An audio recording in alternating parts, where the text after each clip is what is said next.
Bismillahirrahmanirrahim. Assalamualaikum warahmatullahi wabarakatuh. Innal hamdalillah nahmaduhu wa nasta'inuhu wa nastaghfiruh wa na'udzubillahi min syururi anfusina wa min sayyiati a'malina. May yahdihillahu fahuwal muhtadi wa may yudlil falan tajida lahu waliyyan mursyida. Asyhadu an la ilaha illallah khassana bi khairi kitabin unzila wa akramna bi khairin nabiyyin ursila wa atamma alaina ni'mata bi azami dini syuri'a. Qala Allah Ta'ala fil Qur'anil Karim, a'udzu billahi minasyaitonir rajim, wa qur rabbi a'udzu bika min hamazatis syaitan, min hamazatis syayatin, wa a'udzu bika rabbi ayyahdurun. Shadaqallahul azim. Hadirin wa hadirat rahimakumullah, puji dan syukur milik Allah yang telah menyampaikan kita pada malam yang ke berapa ini? 21 di bulan Ramadan. Tinggal 10 hari lagi kita berada di bulan Ramadan ini. Mudah-mudahan tinggal 9 ya, 9 atau 10 lagi. Mudah-mudahan kita menjadi pemenang, bukan menjadi pecundang Ramadan. Hadirin wa hadiratullah, salah satu yang dianjurkan di dalam bulan Ramadan adalah kita memperbanyak mentadaburi Al-Quran. Kita memperbanyak mengkaji Al-Quran. Kenapa? Karena di bulan Ramadan Al-Quran itu diturunkan. Karena di bulan Ramadan malaikat Jibril itu senantiasa mengulang-ulang hafalan Nabi SAW. Makanya kita sebagai umatnya sangat dianjurkan sekali untuk senantiasa membaca dan mentadaburi Al-Quran. Pada malam hari ini insya Allah saya akan atau mencoba berbagi surah Al-Mu'minun. Karena tadi waktu sholat Isya ayat ini dibaca oleh Abu Umar dalam rakaat pertamanya. Sangat tertarik sekali dengan ayat ini. Wa qur rabbi a'udzubika min hamazatis syayatin. Katakanlah, kata Allah, Rabbi a'udzubika, wahai Tuhanku, sesungguhnya aku berlindung kepada Engkau, min hamazatis syaiton, dari bisikan-bisikan syaitan. Jadi kata Allah, kalian itu harus berdoa dari godaan-godaan setan. Jangan pernah kita berpikir kalau di bulan Ramadan setan itu diikat. Ya. Jangan pernah berpikir kalau di bulan Ramadan setan itu tidak gentayangan. Kata siapa? Justru di bulan Ramadan banyak setan-setan yang bergelantungan. Betul tidak?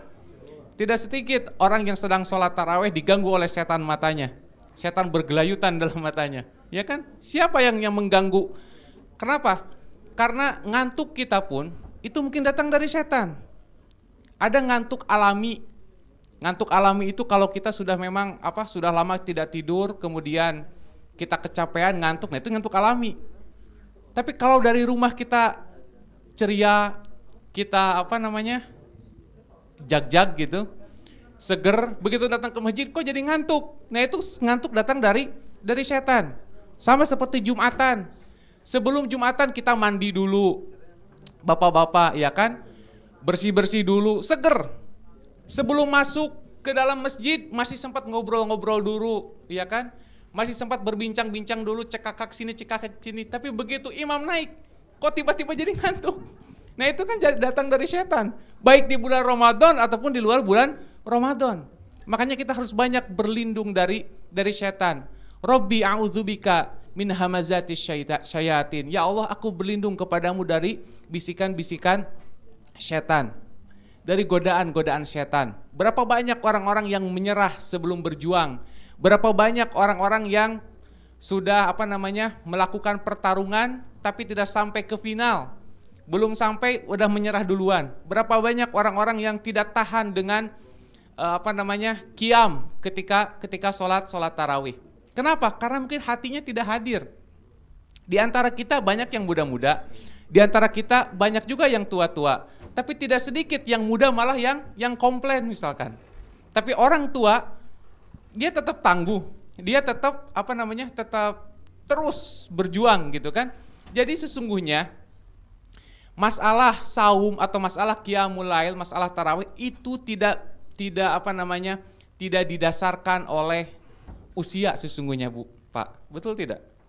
Karena ada beberapa orang yang datang pada saya, kemudian ada yang saya tanya juga, bagaimana nih taraweh Semangat, alhamdulillah semangat, enak katanya, ya kan? Udah beberapa hari. Tapi ada juga orang yang datangnya cuma seminggu sekali tapi masih mengeluh. Ya kan, padahal masih muda. Nah, ini ukurannya sebenarnya bukan masalah usia. Kalau misalkan ada orang tua kemudian ngeluh, wajar. Orang tua ngeluh, wajar. Yang namanya berjuang pasti ngeluarin keringat. Yang namanya berjuang pasti capek, tapi tetap dijalani. Wajar. Saya misalkan ngeluh, wajar, ya kan?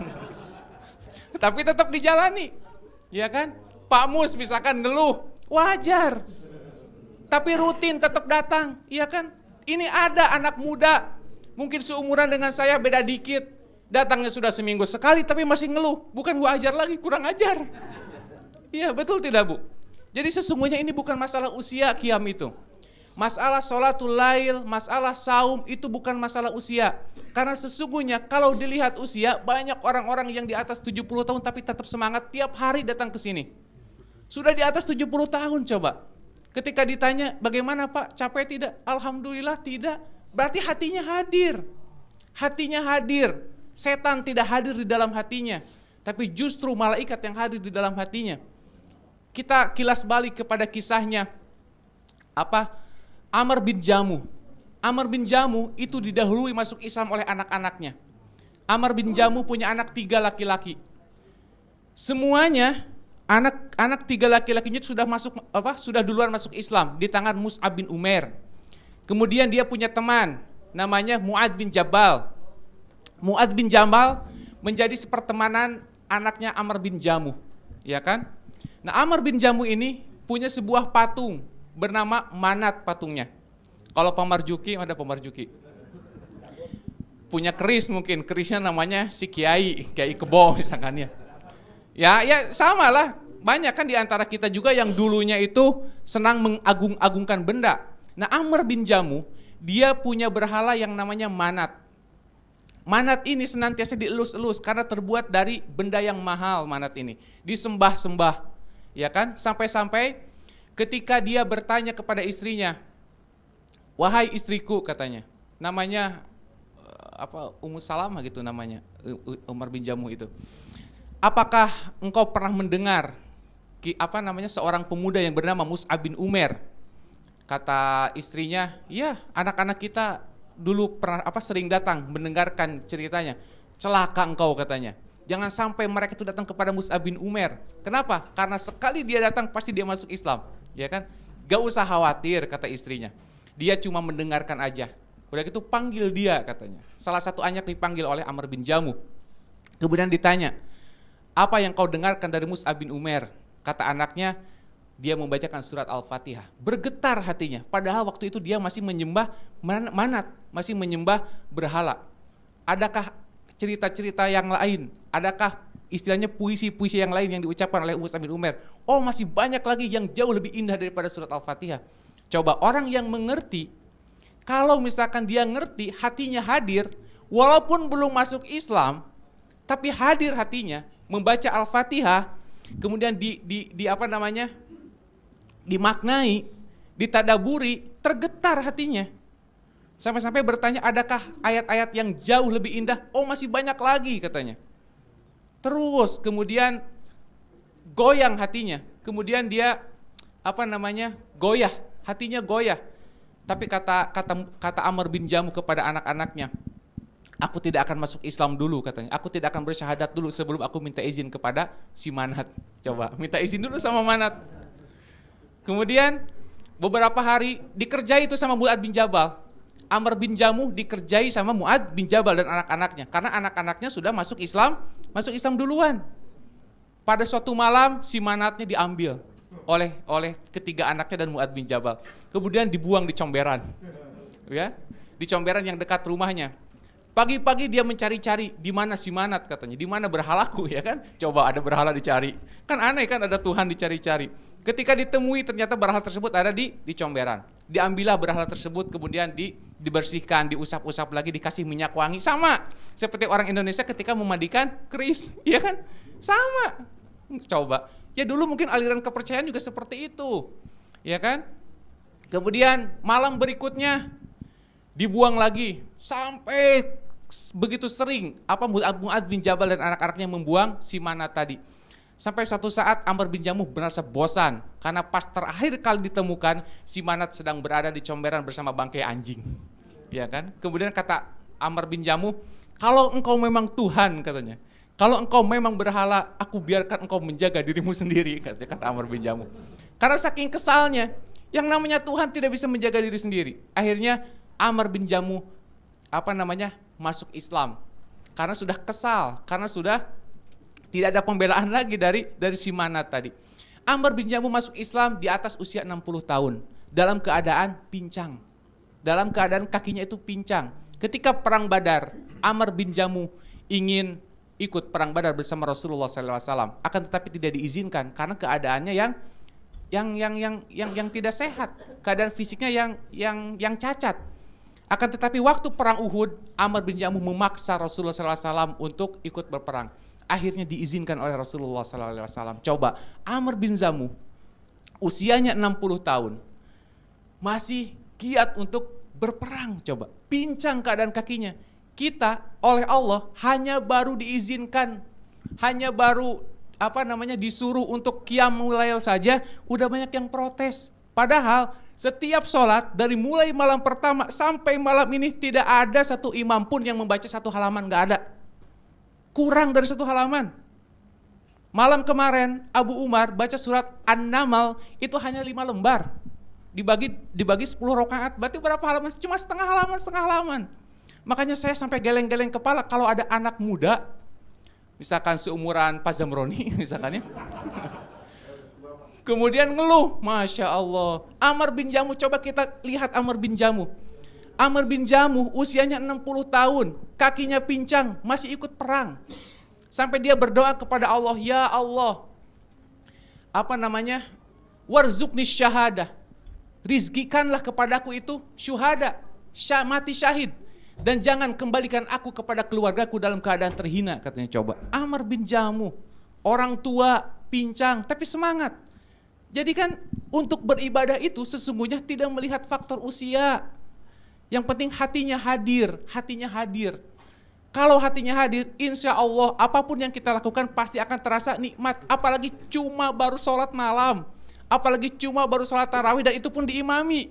Bukan sholat sendiri, apalagi sholat sendiri coba. Tidur mungkin kalau sholat sendiri. Kalau diimami kan kita senang. Kita berdoa, ketika ada imam berdoa di kunutnya, mendoakan kebaikan-kebaikan untuk kita. Setiap doa yang dibaca imam itu untuk kita semua, bukan untuk dirinya sendiri. Lana, hum, untuk semuanya. Imam itu tidak egois. Gak ada satu imam pun yang membaca berdoa untuk dirinya sendiri, tidak ada. Kenapa kita merasa tidak senang? Justru kita harus bergembira kalau kita sholat berjamaah. Ada orang yang membimbing kita, karena ada orang yang mendoakan kita. Ya kan? Jadi masalahnya apa? Ya mungkin masalahnya setan hadir di dalam hati kita. Makanya kita harus banyak-banyak berdoa kepada Allah. A'udzubika rabbi min hamazatis syaiton. Ya Allah, aku berlindung kepadamu dari godaan-godaan setan. Kita harus berdoa kepada Allah supaya setan itu tidak hadir di dalam hati kita. Justru yang hadir itu harusnya malaikat-malaikat. Nabi SAW, sehingga kita semangat untuk senantiasa beribadah kepada Allah Subhanahu wa taala. Jangan sampai kita menjadi orang-orang yang kemarin disebutkan oleh Ustadz Agus. Jangan sampai kita menjadi seperti seekor ayam yang kelaparan di tengah lumbung padi. Ini itu lautan ampunan, lautan rahmat Ramadan ini. Jangan sampai kita tidak mendapatkan apapun. Kenapa? Karena setan terlalu banyak hadir di dalam hati kita. Jangan sampai kita terlalu banyak mengeluh. Kenapa? Karena mungkin hati kita tidak hadir. Kalau misalkan hati kita hadir, Amr bin Jamuh saja, seorang yang begitu cinta terhadap berhalanya, baru dibacakan surat Al-Fatihah, bergetar hatinya. Bergetar hatinya coba. Kenapa? Karena hatinya hadir. Kata Allah di dalam surat Al-Mujadilah, "Istahwaza alaihimus syaitan fa'ansahum zikrallah. Ulaika hizbus syaitan. Ala inna hizbas syaitan humul khasirun." Kata Allah, orang-orang yang telah diliputi hatinya oleh syaitan, orang-orang yang sudah diliputi hatinya oleh godaan-godaan syaitan, fa'ansahum zikrallah, maka dia akan lupa dari ingat terhadap Allah. Iya kan? Bukan berarti Ramadan itu tidak ada syaitan, tapi Kalau misalkan Ramadannya benar, kita menjalani Ramadan ini benar, setan tidak akan mungkin bisa menggoda kita. Tapi kalau kita menjalani Ramadan ini tidak benar, sholat malam juga ogah-ogahan, saum hanya sekedar menahan lapar dan dahaga saja, tentu setan itu akan meliputi diri kita. Istahwadza alaihimus syaitan fa'ansahum dzikrallah. Setan akan meliputi hati kita sehingga kita lupa terhadap Allah. Berapa banyak orang yang hadir ketika sholat fisiknya, tapi hatinya tidak hadir. Ya, setan menggodanya dengan batuk-batuk misalkan, dengan ahem-ahem misalkan, iya kan? Ahem-ahem, iya kan? Tiba-tiba aja ujug-ujug. Tiba-tiba gatal tenggorokan, ahem-ahem, iya kan? Kemudian ada lagi apa namanya? Ya kalau batuk normal gitu. Ini ada yang digoda gitu. Dari rumah enggak batuk. Tapi datang ke sini kok tiba-tiba, apalagi imam baru baca setengah halaman langsung udah gitu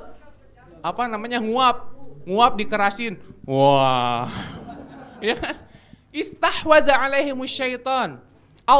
Setan sudah meliputi hatinya dengan godaan-godaannya sehingga fa'ansahum dzikrallah, sehingga dia lupa terhadap Allah.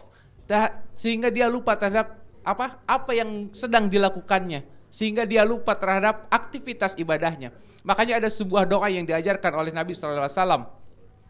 Allahumma inna na'udzubika min qalbin la yakhsha. Ya Allah, aku berlindung kepadamu dari hati yang tidak khusyuk. Nah, itu harus senantiasa dibaca. Ya Allah, a'udzubika min qalbin la yakhsha. Ya Allah, aku berlindung kepadamu dari hati yang tidak khusyuk. Ya kan? Kalau misalkan kita banyak berlindung, banyak berdoa kepada Allah, mudah-mudahan kita ditolong. Ketika ibadah kita benar-benar khusyuk.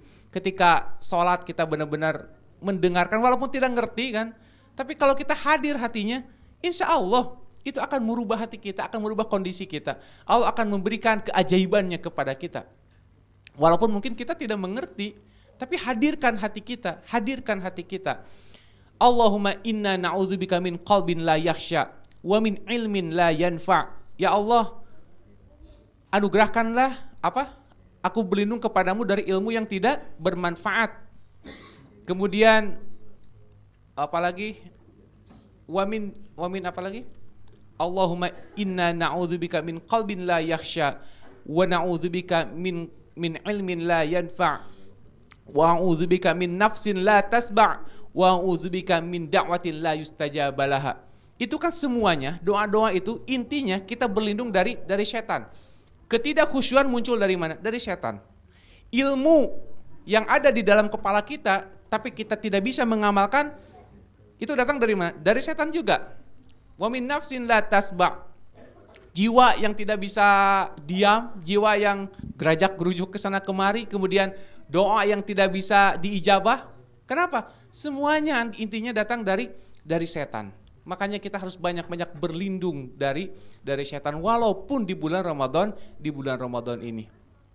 Itu mungkin ada 2 ayat yang harus kita baca tadaburi di Ramadan kali ini, sehingga sisa Ramadan yang hanya tinggal 9 hari lagi ini bisa kita isi dengan aktivitas-aktivitas ibadah yang insya Allah bermanfaat buat kita, baik di dunia ini ataupun di akhirat. Demikian yang bisa saya sampaikan. Aku qul hadza wa astaghfirullah li wa lakum walhamdulillahirabbil alamin. Assalamualaikum warahmatullahi wabarakatuh.